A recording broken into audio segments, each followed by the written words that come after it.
Σίγουρα είναι βιολογικά ή έτσι ψέματα το λένε? Είναι βιολογική. Με κουπριά, χωρίς φάρμακα. Όχι, είναι βιολογική, σύμφωνα με όλα αυτά τα πρότυπα και ελεγμένα με πιστοποιήσεις. Κάθε προϊόν έχει την πιστοποίησή του. Οπότε έρχεστε και ψωνίζετε σίγουρα ότι είναι πιστοποιημένα βιολογικά από τον ίδιο τον παραγωγό. Καλώς. Καλημέρα. Καλημέρα.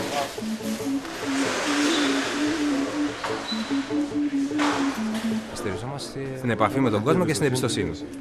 Και δεν θέλουμε σε καμία περίπτωση να διαταραχτεί αυτή η σχέση που έχουμε με τον καταναλωτή. Εμείς οι παραγωγοί είμαστε στις αγορές. Αυτό είναι πολύ σημαντικό γιατί έχει ο καταναλωτής να ρωτήσει, να μάθει, αν κάτι δεν πάει καλά να το δικαιολογήσει ή οτιδήποτε άλλο. Δεν είναι όλοι μαθημένοι.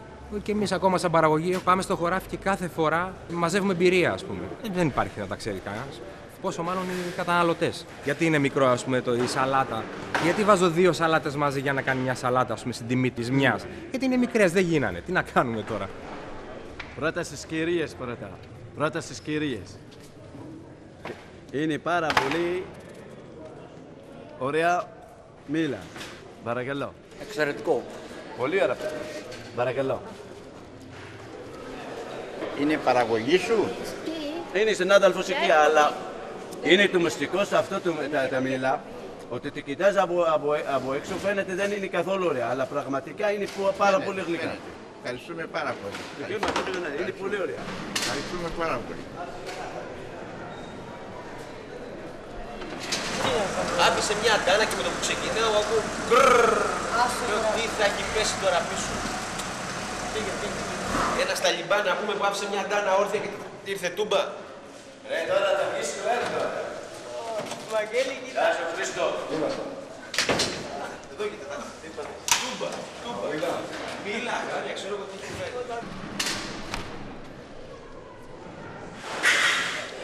Ξέρεις πόσα χρόνια κάνω εγώ αυτή τη δουλειά για να τα μάθω να τα κάνω όλα έτσι, να φτιάχνω τον καλύτερο πάγκο σε όλη τη λαϊκή αγορά. Δυστυχώς δεν πήγα σχολείο, δεν μορφώθηκα για να κάνω αυτή τη δουλειά.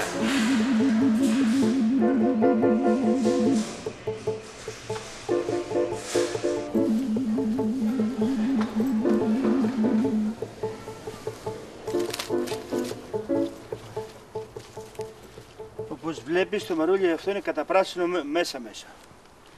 Αυτή η καρδιά έγινε σε διάρκεια 20 ημερών.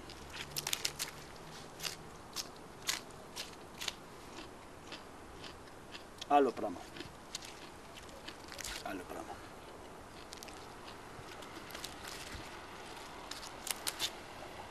Ορίστε για του λόγου του αληθές.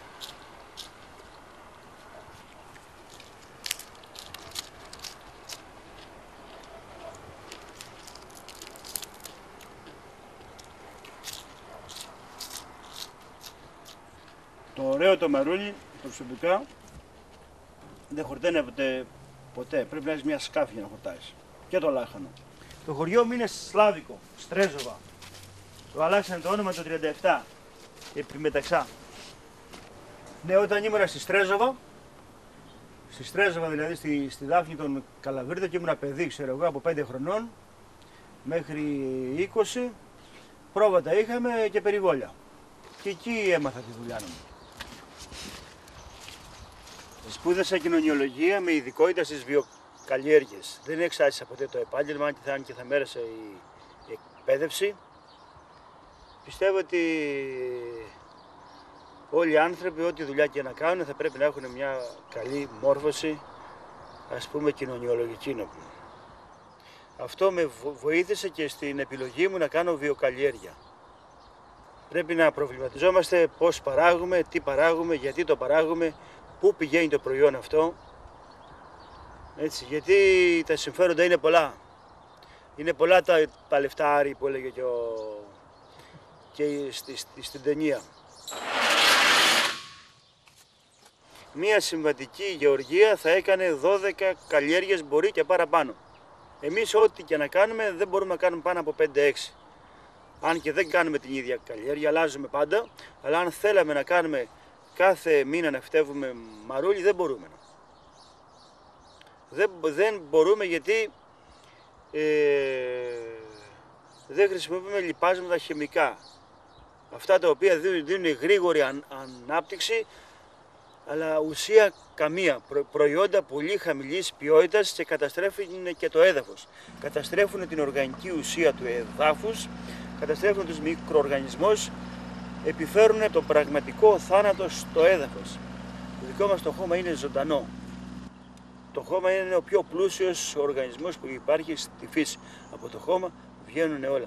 Χωρίς χώμα δεν θα υπήρχε ζωή και ανάπτυξη και τίποτα.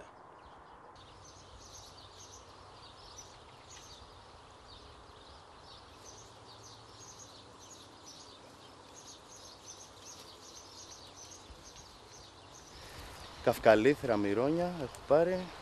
Θα βάλω 5 πράσα από αυτά εδώ. Και μπορεί και 1 κιλό σπανάκι, δεν ξέρω τώρα. Εγώ ψάχνω για σέσκουλο, γι' αυτό πηγαίνω έρχομαι. Θέλω να βρω σέσκουλο να βάλω. Κάνα κιλό. Χορτόπιτα, με άγρια, διάφορα. Αλεύρι περίπου 1 κιλό. Με το μάτι αφήνεις τόσο στο τέτοιο όλα. Ένα ποτήρι λάδι.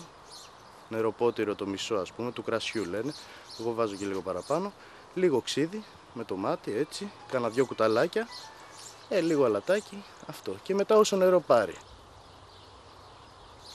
Άντε να φορτώνει και τα αφεντικόνα μου.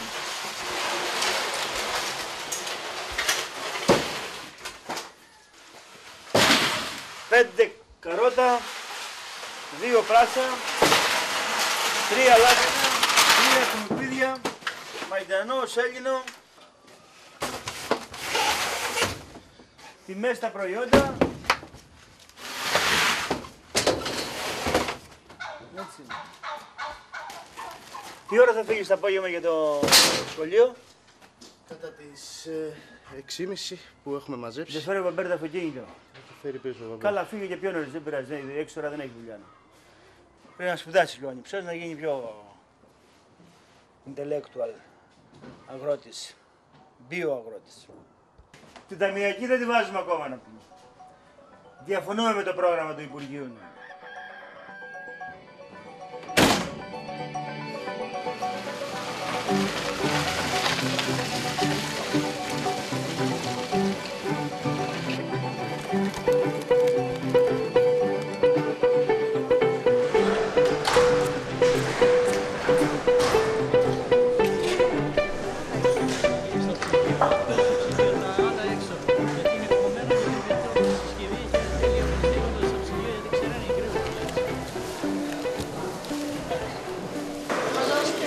Περιμένετε λίγο αν θέλετε, δεν έχουμε ξεκινήσει.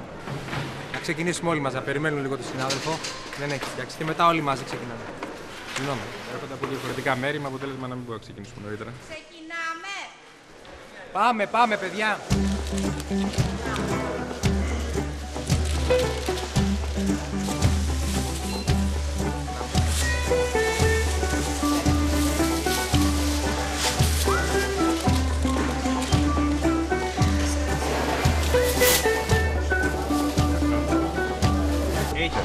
Χωρίς αλάτι εντελώς και με αλάτι κανονικό.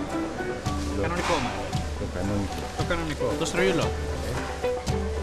Θα μας βάλει τα μικρές μηχανές, θα μας εισπράττει από αυτά που κερδίζουμε τον τζίρο και θα βάζει το ΦΠΑ και θα τον αποδίδουμε. Μόνο, έξοδα δεν έχουμε εμείς. Παραγωγή δεν είμαστε ή κάνω λάθος? Παραγωγή.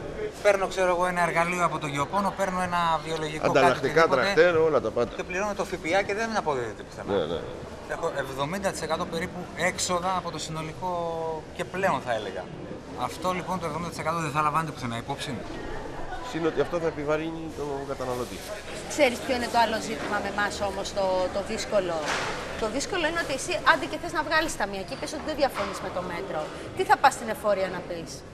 Λαϊκή αγορά βιολογική Κηφισιάς ή θα πεις αγορά βιοκαλλιεργητών Κηφισιά, όπως που είσαι? Αγορά βιοκαλλιεργητών Κηφισιάς θα πεις. Για αυτούς δεν υπάρχει αγορά βιοκαλλιεργητών Κηφισιάς.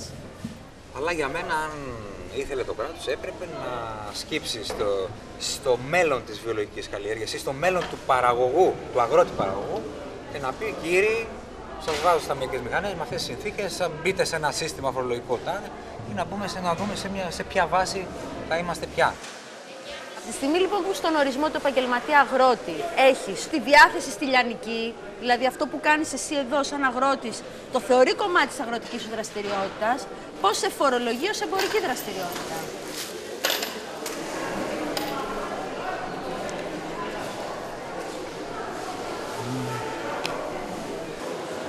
Πού είσαι καλέ, πού είναι η χαρά? Ναι, έχω μέρος να με πάρει τηλέφωνο. Δηλαδή να δοκιμάσει το καρπουζάκι. Ευχαριστώ.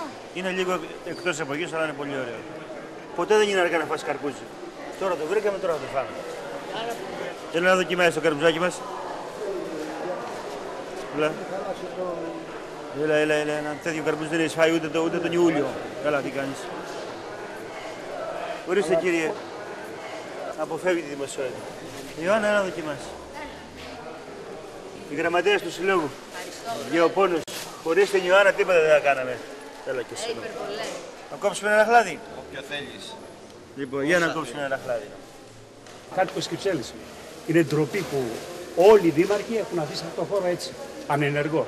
Υπήρχαν αξιόλογοι καταστηματάρχες εδώ, να χαμηλώσει τα ενίκια, να το φτιάξει το χώρο και να το αξιοποιήσουν. Αυτό το χάλι οι άνθρωποι κάνουν μια προσπάθεια, αλλά όχι όπως θα έπρεπε. Εδώ ξέρουμε ότι οι Έλληνες δεν είμαστε κοινωνικοποιημένοι. Είμαστε ατομιστές.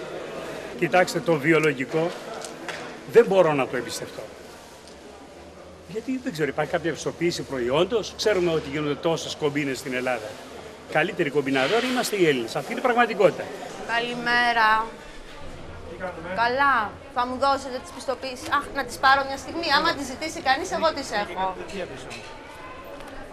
Τέλεια. Ναι. Θα σας τα φέρω σε λιγάκι.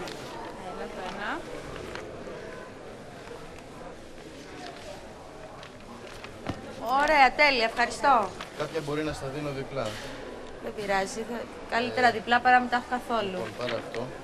Δίπταζε κάποιο πάγκο αυτό και μου λέει δεν έχω, λέει δεν είναι άδεια, κοίταξε να δεις εγώ, έρχομαι και πληρώνω ακριβά, εις γνώση μου, αλλά θέλω να πάω κάτι καλό. Όχι, δικαίως αυτό. Όταν εσύ δεν έχεις να μου το πεις ότι αυτό είναι αγνό, πώς θα το πληρώσω εγώ? Και πήρα το σωματείο σας και μάλιστα μου είπαν να έρθω εδώ με αυτούς μαζί.